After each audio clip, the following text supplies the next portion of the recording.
why does the government allow all the bad food in the grocery store?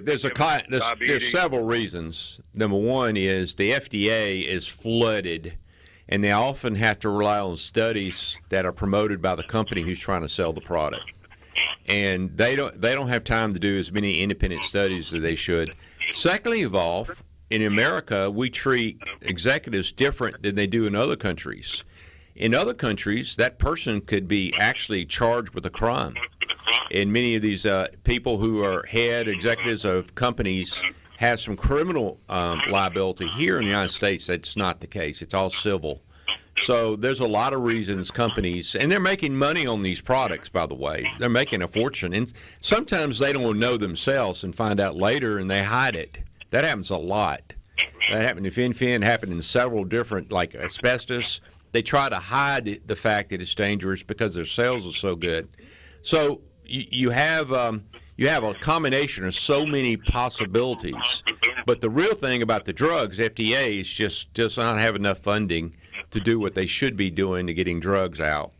And also there is no real criminal liability by the companies, so why not? They're in there to make a profit. And many times they don't know till later, and that's when they start hiding it, and that's when it becomes a real problem. Richie, there's a lot of people that have died. Millions. No doubt. Thousands. No doubt.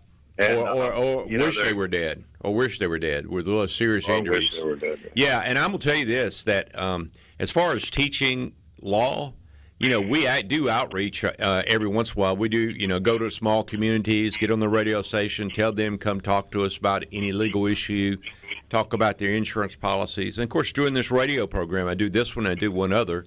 And, hopefully we are teaching people because knowledge is power. And the fact that you have rights when something happens to you. So that's what we try to do. Yep. Well, we appreciate we're going to break real quick, Bob. So, guys, keep up the good work. Thanks, Bob. Appreciate you. We appreciate you listening as always and always asking those, questions that make us think. But you were listening to the Richard Schwartz and Associates Injury Lawyers Legal Power Hour, and we'll be right back.